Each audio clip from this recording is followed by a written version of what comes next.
Haleluya, haleluya, haleluya. Shalom warga kerajaan. Senang sekali kembali berjumpa dengan saudara dimanapun saudara berada. Doa saya agar setiap kita tetap sehat, kuat, dan dalam pemeliharaan Raja kita yang sempurna.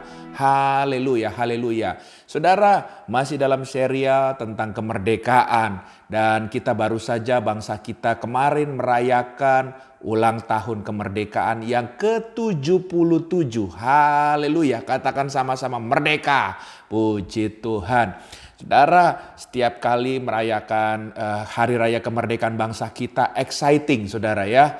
Bahkan saya dari kecil dulu saudara suka terlibat saudara, ada pertandingan-pertandingan di dekat lingkungan, baik itu sekolah maupun rumah saya, saudara. Haleluya. Saudara, sungguh satu kebanggaan bahwa kita punya bangsa yang besar, punya bangsa yang luar biasa. Nah, oleh sebab itu saudara terkasih dalam Tuhan, melalui kemerdekaan ini mari kita lihat tentang kebenaran firman Tuhan. Dan saya mengajak kita sama-sama melihat dalam Galatia pasal yang kelima, ayat yang ke-13. Haleluya. Demikian firman Tuhan. Saudara-saudara, memang kamu telah dipanggil untuk merdeka. Tetapi janganlah mempergunakan kemerdekaan itu sebagai kesempatan untuk kehidupan dalam dosa. Melainkan layanilah seorang akan yang lain oleh kasih. Haleluya. Coba kita lihat, kita lompat dulu dalam 1 Petrus pasal yang kedua ayat yang ke-16 ya. 1 Petrus pasal 2 ayat yang ke-16, demikian firman Tuhan. Hiduplah sebagai orang merdeka dan bukan seperti mereka yang menyalahgunakan kemerdekaan itu untuk menyelubungi kejahatan-kejahatan mereka, tetapi hiduplah sebagai hamba Allah. Haleluya.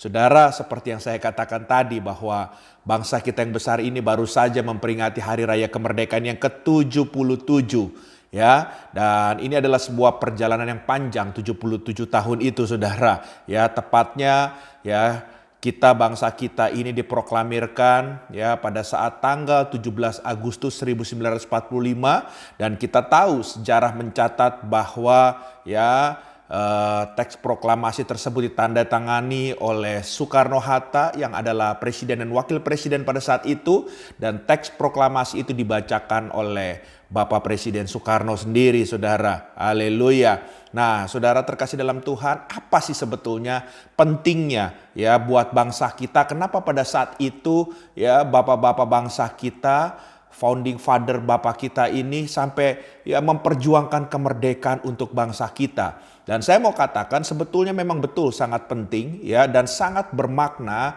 ya kemerdekaan ini, sebab pada saat bangsa Indonesia diproklamasikan merdeka, mereka bebas daripada penjajahan. Saudara bayangkan pada saat itu penjajahan Jepang, dan sebelumnya bangsa kita ratusan tahun dijajah oleh bangsa Belanda. Dan pada saat kita diproklamasikan, maka terbentuklah NKRI yang sah, berkonstitusi Undang-Undang Dasar 45, berideologikan Pancasila ya dalam bingkai Bhinneka Tunggal Ika, berbendera merah putih, berlagu kebangsaan Indonesia Raya yang diciptakan oleh Bapak W.R.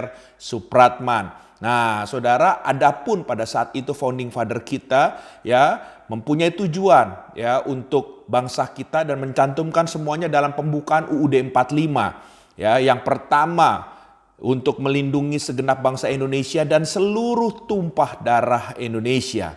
Yang kedua, ya dalam UUD 45 tersebut dikatakan untuk memajukan kesejahteraan umum. Yang ketiga, untuk mencerdaskan kehidupan bangsa, dan yang keempat melaksanakan ketertiban dunia yang berdasarkan kemerdekaan, perdamaian abadi, dan keadilan sosial. Haleluya. Sungguh luar biasa saudara ya. Dan demikian juga kalau kita membaca dan belajar dari firman Tuhan yang tadi kita sudah baca ya, Rasul Paulus menegaskan kepada kita bahwa kita sebagai pengikut Kristus, kita juga sebetulnya telah dipanggil bukan hanya untuk mengikuti Yesus, tapi kita untuk merdeka di dalam kehidupan kita. Ya, kenapa kita bisa merdeka? Ya, merdeka dari apa dan dari siapa, saudara? Tentunya kita tahu bahwa merdeka dari segala tuntutan hukum Taurat dan perhambaan dosa, serta dari cengkeraman iblis. Haleluya. Nah, pertanyaannya siapa sebetulnya memerdekakan dan bagaimana caranya? Saudara, yang jelas Alkitab mencatat bahwa cuma satu, Kristus yang sanggup memerdekakan kita, dan caranya dia mati di atas kayu salib untuk menebus dosa saudara dan saya. Oleh sebab itu saudara terkasih dalam Tuhan, hal yang paling penting yang pertama kita harus belajar, kita dimerdekakan ini dalam Galatia pasal 3:13 dikatakan, Kristus telah menebus kita dari kutuk hukum Taurat dengan jalan menjadi kutuk karena kita, sebab ada tertulis, terkutuklah orang yang digantung pada kayu salib. Jadi maksud dan tujuan ya kita dimerdekakan ya sampai Yesus rela berkorban di atas kayu salib mati buat kita agar sebetulnya saudara dan saya menjadi hamba kebenaran atau hamba Allah, pribadi-pribadi orang-orang yang mau mengikut ya dengan taat kepada Dia ya, sehingga kita semua beroleh pengudusan dalam kehidupan kita. Dan kita tahu sama-sama waktu kita bisa menjaga kehidupan seperti itu, maka kesudahannya adalah hidup yang kekal bersama dengan Bapa di surga ya. Oleh sebab itu saudara terkasih dalam Tuhan ya, kita harus menjaga karya penebusan yang Tuhan sudah buat saudara dan saya. Lalu yang kedua yang kita belajar dalam Roma pasal 6 ayat yang ke-18 ya, kita dimerdekakan itu ada maksudnya. Dalam Roma 6 ayat 18 dikatakan, kamu telah dimerdekakan dari dosa dan menjadi hamba kebenaran. Nah, bahkan kalau kita baca keterusannya Roma pasal 6 ayat yang ke-22 dikatakan, tetapi sekarang setelah kamu dimerdekakan dari dosa dan setelah kamu menjadi hamba Allah, kamu beroleh buah yang membawa kamu kepada pengudusan, dan sebagai kesudahannya ialah hidup yang kekal. Haleluya. Dari dua ayat ini berbicara untuk hal yang kedua. Sebetulnya ya, Rasul Paulus menekankan bagaimana sikap dan perilaku kita setelah kita dimerdekakan. Rasul Paulus tentunya dalam kebenaran firman Tuhan ini memperingatkan saudara dan saya, kita semua ya sebagai orang percaya, agar jangan menyalahgunakan sebagai kesempatan untuk kehidupan dalam dosa. Sedangkan Rasul Paulus memperingatkan agar jangan menyalahgunakan untuk menyelubungi ya kejahatan-kejahatan mereka yang hidup hanya untuk memuaskan hawa nafsu dan kedagingan saja. Sebaliknya, kita harus hidup apa saudara? Melayani dengan kasih. Dan Rasul Paulus juga menekankan untuk kita tidak menyelubungi ya, apalagi kita terlibat saudara ya kejahatan-kejahatan ya dengan kita selubungi dengan jubah pelayanan atau kerohanian ya. Marilah kita sebagai warga kerajaan surga ya, kita juga harus melaksanakan hak dan kewajiban kita demi kesejahteraan bangsa dan negara kita, juga ya keselamatan, dan kita menjaga nama Tuhan agar selalu dipermuliakan oleh kehidupan kita. Saya akan menutup dengan satu ayat.